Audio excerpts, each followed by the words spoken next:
অদ্ভুত আর আকর্ষণীয় এক শহর। আবাসিক ভবনের মধ্য দিয়ে ট্রেন চলছে। ভবনের ছাদে আছে একটি পেট্রোল পাম্প। আকাশচুম্বী রাস্তায় চলে বাস। আছে নদীতে ভাসমান রেস্টুরেন্ট। এখানে বিশ্বের সবচেয়ে গভীরতম সাবওয়ে সিস্টেম রয়েছে।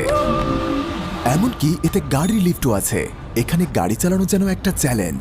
রাস্তাঘাট এতটা জটিল যে আপনি ভুল করে কোনো গ্যারেজে ঢুকে পড়তে পারেন, কারণ এই গ্যারেজগুলো একসময় বিমান হামলার আশ্রয়স্থল ছিল। এটি চীনের রাজধানী চংকিং, যেখানে জাপানিরা বোমা হামলা চালাচ্ছে। দ্বিতীয় বিশ্বযুদ্ধের সময় চংকিং চীনের অস্থায়ী রাজধানী হিসেবে কাজ করেছিল। জাপানি বাহিনী প্রচণ্ড বোমাবর্ষণ করেছিল। সিভিলিয়ানদের রক্ষার জন্য শহরের পাহাড়ি অঞ্চলে একটি বিশাল এয়ার রেড শেল্টার নেটওয়ার্ক খনন করা হয়েছিল। আজ এই আশ্রয় কেন্দ্রগুলোর অনেকগুলোই গভীর ভূগর্ভস্থ পার্কিং গ্যারেজ বানানো হয়েছে। শহরটি বিস্ময়পূর্ণ। যেমন একটা রেস্টুরেন্ট আছে যেখানে একটা রোবট মেয়ে খাবার পরিবেশন করে। সে কি সত্যিকারের মানুষ নাকি রোবট, জানতে শেষ পর্যন্ত অপেক্ষা করুন। সত্যিকারের সাইবারপাঙ্ক শহর, যার নাম বেশিরভাগ মানুষই কখনো শুনেইনি। এক বিশাল শহর। আমার পেছনে আছে একটা সেতু, আর ওই দিকটা একটা শপিং মল। চংকিং এর জনসংখ্যা 3,20,00,000। আপনি হয়তো প্রথমেই নাম শুনেছেন। গ্রামীণ এলাকা সহ এর জনসংখ্যা 3,20,00,000। তাই এটি টোকিও, দিল্লি, সাংহাই অথবা সাও পাওলো শহরগুলির মতো নয়, কিন্তু আয়তনের দিক থেকে এটি বিশ্বের বৃহত্তম শহরগুলির অন্যতম একটি।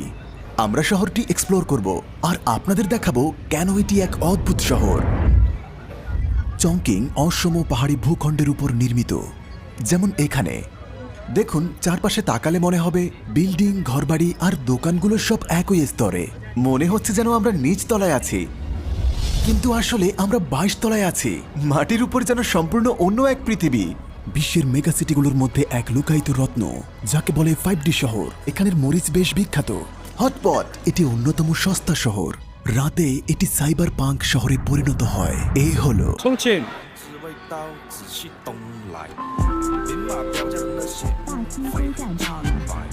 বিশ্বের সবচেয়ে বেশি টানেল আর সেতুর শহর। অসংখ্য সিঁড়ি আছে। এখানকার পরিবহন ব্যবস্থা সম্পূর্ণ ভিন্ন। আকাশে আছে ঝুলন্ত রাস্তা, আছে অসংখ্য সেতু আর সুড়ঙ্গ। সবকিছু এত জটিলভাবে তৈরি যা পৃথিবীর আর কোথাও পাবেন না। এটি মনোরেল নামের এক ধরনের ট্রেন, যা একটিমাত্র রেলপথে চলে, অথচ সাধারণ ট্রেনের দুটি পথ থাকে। মজার ব্যাপার হলো এটি একটি 19 তলা অ্যাপার্টমেন্ট ভবনের মধ্য দিয়ে যায়। শহরের চ্যালেঞ্জিং ভৌগোলিক অবস্থানের কারণে এটি ছিল একটি চমৎকার সমাধান। অবকাঠামো কৌশলের অসাধারণ এক মিশ্রণ। রেল লাইন আর ভবন দুটি আলাদা কাঠামোর উপর দাঁড়ানো, যার ফলে ট্রেন চলার সময় শব্দ ও কম্পন অনেকটাই কমে যায়, যার কারণে ট্রেন কখন চলে যায় তা বাসিন্দারা খুবই কম টের পায়। এই বৃত্তাকার সেতুগুলি হল বহু স্তর বিশিষ্ট মহাসড়ক। সড়কগুলোর 5টি স্তর এবং 15টিরও বেশি ডিরেকশন আছে। বাসে যাওয়ার কথা ভাবছেন? Good luck. আপনি বিপজ্জনক সরু রাস্তা দেখতে পাবেন। দেখুন কত সরু রাস্তা, পড়ে যাওয়ার ঝুঁকি আছে। গাড়িটা একদম কিনারায় চলছে।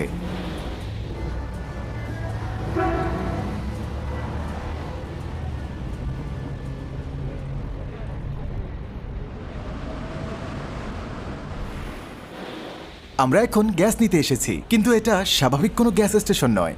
এটি ভূগর্ভস্থ স্টেশন। মনে হচ্ছে আমরা নিচতলায় আছি, কিন্তু আমরা আসলে আছি 5ম তলায়। এটা আসলে পৃথিবীর সবচেয়ে অদ্ভুত গ্যাস স্টেশন। যাওয়া যাক।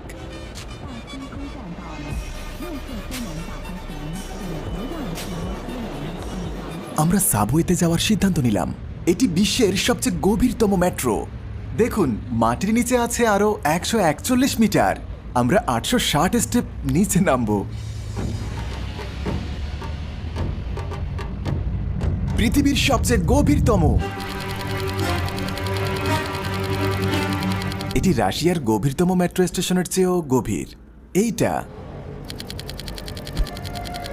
এখনো শেষ হয়নি।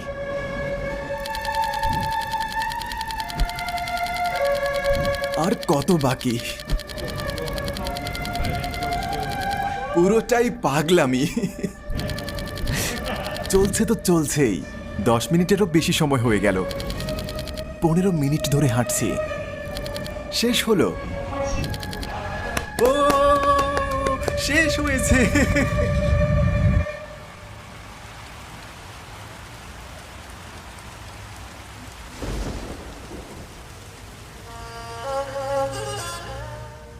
চংকিং দক্ষিণ পশ্চিম চীনের একটি প্রধান শিল্প ও সরবরাহ কেন্দ্র।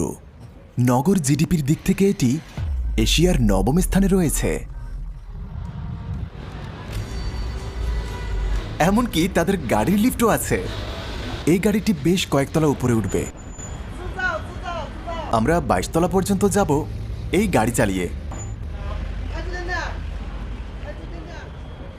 我在北京 আমার পেছনে দেখুন, খুব স্বাভাবিকভাবেই চলছে সাধারণ জীবন। উঁচু ভবন, ঘরবাড়ি, মানুষ, রাস্তাঘাট, গাড়ি সবকিছুই খুব স্বাভাবিক মনে হচ্ছে। আপনার মনে হচ্ছে আমরা মাটিতেই আছি, তাই না? এবার ওই পাশ পর্যন্ত হেঁটে যাব। কি দেখবেন জানেন? চলুন যাই। আমরা 22 তলায় আছি।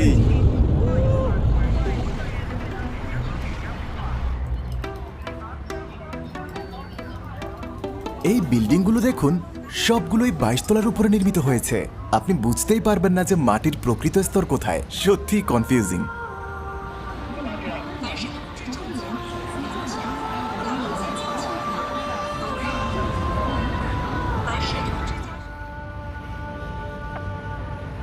এটা আমাদের রুম। আজ রাতে এখানেই থাকবো। আর এটাই ভিউ।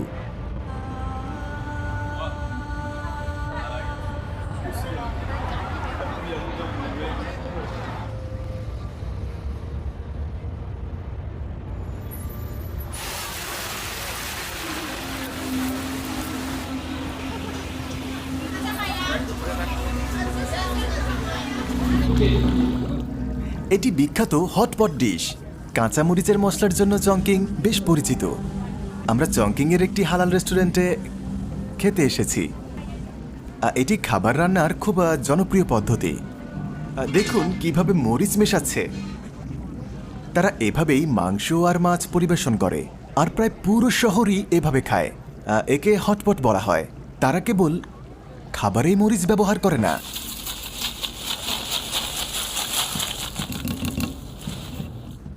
তারা এটি ঐতিহ্যবাহী চীনা ওষুধেও ব্যবহার করে। তাদের বিশ্বাস তাপ আর মশলা রক্ত সঞ্চালন বাড়াতে সাহায্য করে এবং পেশি টান আর ক্লান্তি উপশম করে। তাদের মতে আপনার পায়ের পাতা আপনার শরীরের প্রতিটি অঙ্গের সাথে সংযুক্ত, এমনকি মস্তিষ্কও। অবিশ্বাস্য। পায়ে স্টিমুলেশনের মাধ্যমে সংকেত পাঠিয়ে পুরো সিস্টেমকে সক্রিয় করে। আমার পায়ে বেশ ঝাল লাগছে, আর কথাগুলো আমার কাছে স্পাইসি শোনাচ্ছে। এখানকার আরেকটি স্থানীয় ঐতিহ্য হলো কান পরিষ্কার করা। এই শহরে শতাব্দীর পর শতাব্দী ধরে এটি প্রচলিত আছে। এটি চীনা সংস্কৃতির একটি অংশ। এটা কেবল ব্যক্তিগত স্বাস্থ্যবিধির বিষয় নয়, বরং স্থানীয় সংস্কৃতির একটি অংশ। এটা কেবল স্বাস্থ্যকরই নয়, এটা অনেকটা আরামদায়কও। কান পরিষ্কার করার জন্য মানুষ চায়ের দোকান এবং ক্যাফেতে ভিড় জমায়। আমার কান থেকে একটি ডাইনোসর বের করছে। বন্ধু বান্ধব এবং পরিবারের সাথে করা যায়। এটি এমন একটি সামাজিক কার্যকলাপ।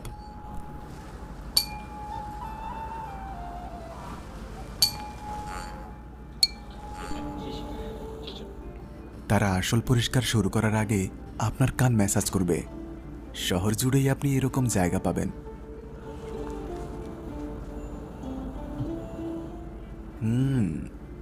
ওয়াও, এটি আপনাকে রিল্যাক্স করায়।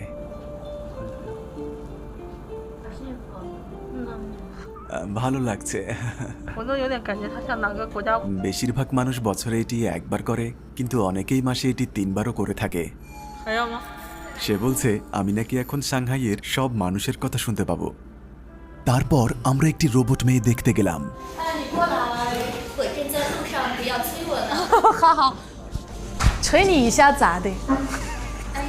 আমি বললাম তাড়াতাড়ি করো তাড়াতাড়ি করো, আর সে বলল আমাকে এটা বলা বন্ধ করো।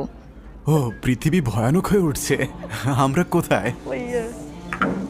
谢谢你慢一点，要打我脸呢。哦， দারুণ দারুণ। তার বয়স কত? 我已经将入人类世界3个月。 ওর বয়স 3 বছর। 3 বছর। ওয়াও, পরিচিত হয়ে ভালো লাগলো। 好呀， সে হ্যালো বলছে, হ্যান্ডশেক করো। আস্তে আস্তে আস্তে। আল্লাহ। আর তার কি কোনো ফিলিংস আছে? তার কি প্রেমে পড়া সম্ভব? 我只有发动机，我没有心呢。 সে বলল আমার হৃদয় নেই, আমার শুধু আছে। ও ও, তার ব্যাটারি দরকার, চার্জ করো। 心脏呢？ সে বলল এটা আমার হৃদয়।